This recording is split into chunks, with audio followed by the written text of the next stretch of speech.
चंद्र प्रभु अकलं वह तो शंकित केतुषे शंकर तुम निशंक रंक बना हूँ मम अतः मेटो मन का पंग जाप जपूं जिन नाथ का बैठ सदा पर्यंग।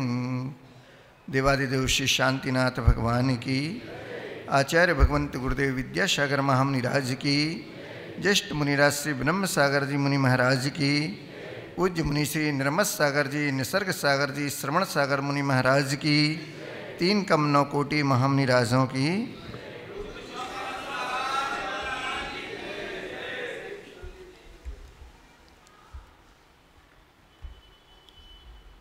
प्यारी प्यारी भव्य आत्माओं,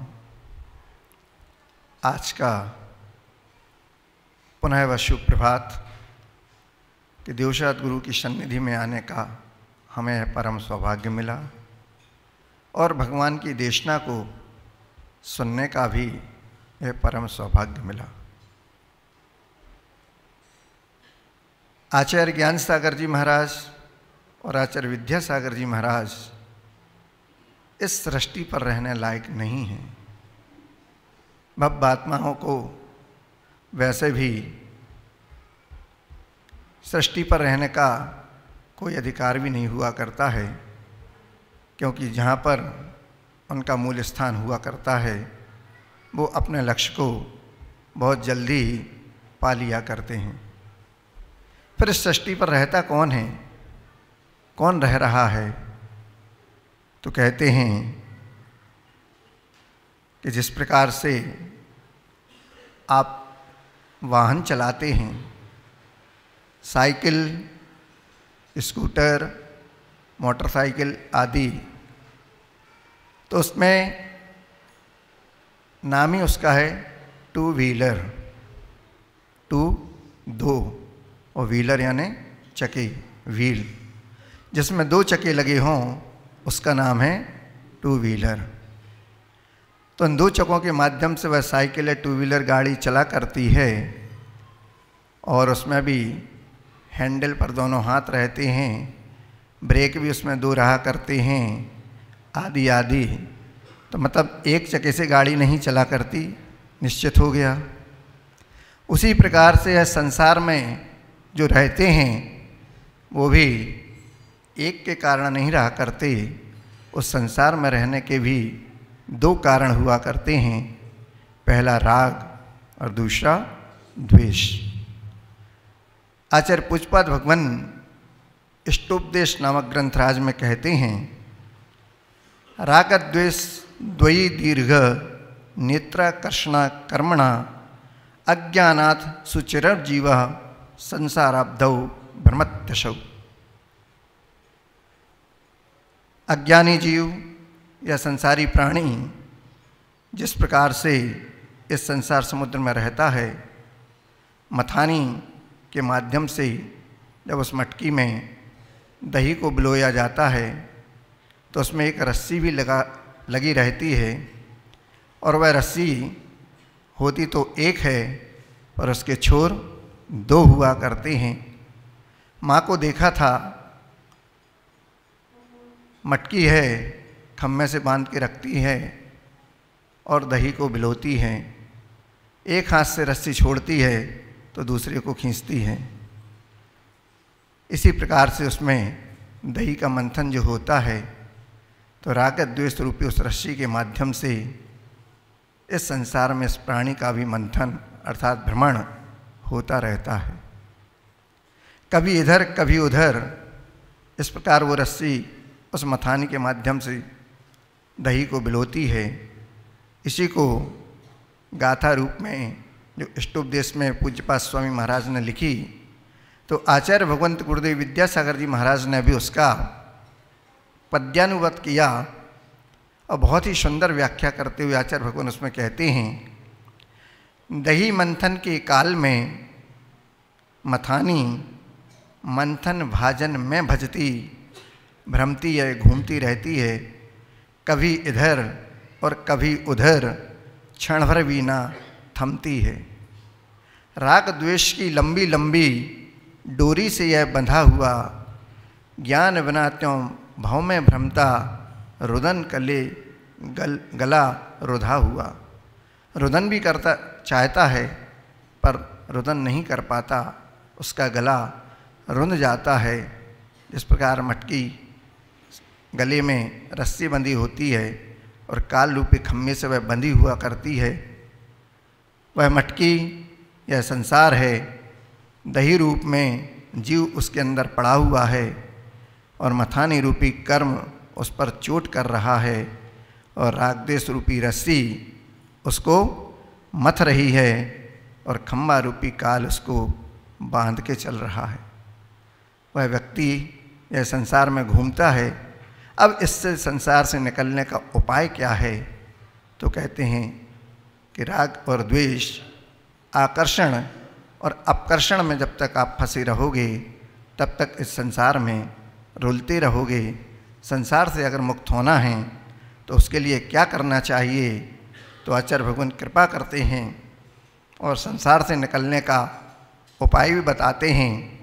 जिन्होंने उस उपाय को धारण किया वो इस संसार से निकल गए, जिसको आचार्य भगवान बहुत ही सुंदर शब्दों में कहते थे कि जो वन को गए वो वन गए, जो वन को गए वो बन गए, तुम भी वन को जाओ, तुम भी बन जाओ। तो जिन्होंने उस चारित्र को धारण किया तो आचार्य भगवंत ज्ञान सागर जी महामुनिराज और आचार्य भगवंत गुरुदेव विद्यासागर जी महाराज इस चारित्र की पराकाष्ठा को, अपने आप को उससे सुरभित कर रहे हैं और इस संसार से पार हो रहे हैं। इसीलिए मैंने कहा कि आचार्य विद्यासागर जी महाराज, ज्ञान सागर जी महाराज ऐसे तपस्वी अनेकों सिद्धालय में विराजमान हो गए जिन्होंने इस संसार से पार पा लिया, इसलिए वो इस संसार में रहने लायक नहीं हैं। अब हमको देखना है कि हमने उनको तो देखा, उनको आदर्श बनाया, फिर भी हम संसार में क्यों रुल रहे हैं?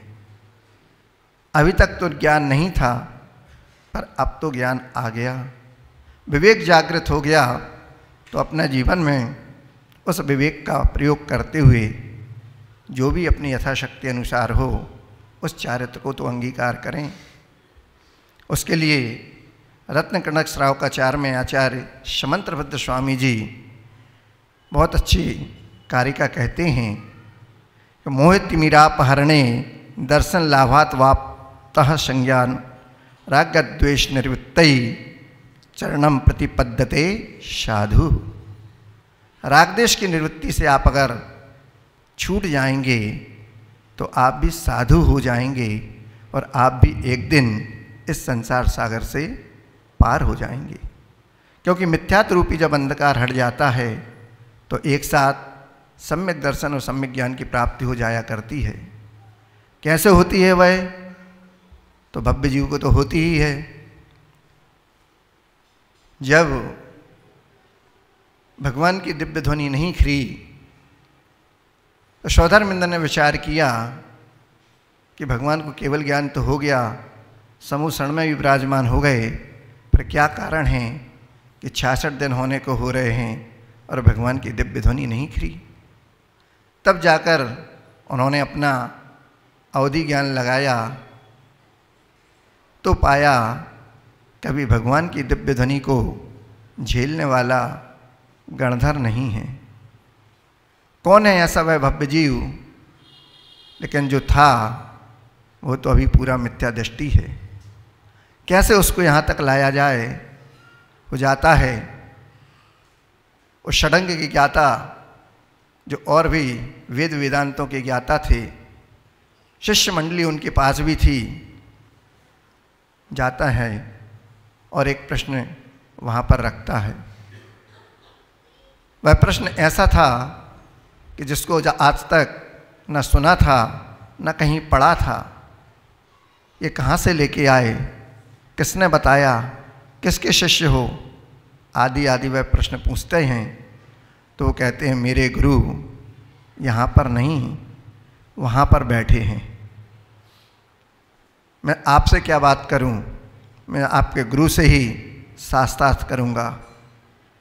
वो कहता है चलिए, मन ही मन प्रसन्न होता है कि मेरी जो युक्ति थी वो काम कर गई। वो लेकर आता है गुरु के पास, और वो भी अभिमान में भरकर कि मैं इतना ज्ञानी हूँ, देखता हूँ कैसे शास्त्रार्थ करते हैं। और जैसे ही वहाँ तक पहुँचते हैं समूषण के पास, तो सबसे पहले मानस्तंभ के उन्हें दर्शन हो जाते हैं। और जैसे ही मानस्तंभ के दर्शन होते, उनका जो मिथ्या ज्ञान था वह सम्यक ज्ञान में परिवर्तित हो जाता है। सम्यक दर्शन सम्यक ज्ञान दोनों की युगपद उनको प्राप्ति हो जाती है। और जैसे ही वह समूषण में ऊपर पहुंचकर साक्षात भगवान के दर्शन करते हैं, तुरंत वहाँ पर उस ज्ञान का, उस विवेक का, उस औचित्य गुण का अपने आप में पालन करते हुए केवल भगवान से जो प्रश्न पूछना था, शास्त्रार्थ करने का अभिमान से आया था, उसको भूलकर केवल एक ही वाक्य कहता है, हे भगवान दीक्षाम देहि, मुझे जिन दीक्षा देकर कृतार्थ करें, अपने चरणों में स्थान दें। ऐसा वह इंद्रभूति ब्राह्मण से गौतम गणधर बना और भगवान महावीर के समूषण में प्रथम गणधर बनने का सौभाग्य प्राप्त किया, जिनके माध्यम से आज यह सर्वज्ञ की वाणी गणधर देवा प्रति गणधर देवा तेषाम मसद आचार्य अराति आचार्य वर्तमान आचार्य के माध्यम से हम सबको उपलब्ध हुई है। इस प्रकार आप अगर अपने जीवन में चारित्र को धारण करते हैं तो आप भी इस संसार से मुक्त हो सकते हैं। जरूरी नहीं कि सगल संयम को ही एक साथ करना पड़े। क्रमशः आप उन अणुव्रतों को, प्रतिमाओं को भी धीरे धीरे अपने जीवन में अंगीकार करते जाएंगे तो निश्चित एक दिन छोटे छोटे नियम भी एक दिन बड़े हो जाते हैं और छोटे छोटे पैरों से चलने वाले बच्चे भी बड़े हो जाते हैं। जो मुनियों के पीछे चलते हैं वो आत्मसंतोषी बन जाते हैं और जब पुण्य का उदय तीव्र हो जाता है तो एक दिन वो भी पीछे वाले बन जाते हैं। क्योंकि बगैर दिगंबर मुद्रा धरे इस संसार से मुक्ति नहीं, चाहे इस भव में हो, चाहे अनादिकालीन जो संतति चली आ रही अनंत काल तक चलेगी, कभी ना कभी तो इसमें आपको उन महाव्रतों को धारण करना पड़ेगा, तभी आपके अनंत काल की संतति छूट पाएगी। बादल के हट जाने पर धूप और प्रकाश दोनों मिला करते हैं, उसी प्रकार अज्ञान अंधकार के हट जाने पर हमारे अंदर जो सम्यक श्रद्धान सम्यक दर्शन प्राप्त होता है, उसके माध्यम से हम अपने जीवन में और विकास कर पाते हैं। आचार्य शांति सागर महाराज जी से जब पूछा गया कि आपने इतने उपवास करना प्रारंभ क्यों कर दिए हैं, क्या कारण है, तो आचार्य शांति सागर जी महाराज कहते हैं, उनके जीवन काल की यह घटना है कि मैंने एक बंदरिया को देखा। एक टंकी होती है पानी की, हौज जिसको आप कहते हैं, गाय वगैरह उसमें पानी पीते हैं या बड़े बड़े, तो उसमें एक बंदरिया अपने बच्चे को लेकर बैठी थी। गर्मी का मौसम था, थोड़ा बहुत उसको शीतलता चाहिए तो उसमें पहुंच गई। थोड़ा बहुत पानी था उस टंकी में। बाद में उस टंकी को भरा गया तो जिस व्यक्ति ने भरा उस टंकी को तो उसको मालूम था नहीं था कि उसके अंदर कोई जीव बैठा है। उसने पाइप को चालू किया, टंकी भरने लगी। चूँकि बंदरिया की गोद में उसका बच्चा भी था, बहुत छोटा था। बंदरिया उसको सहला रही थी।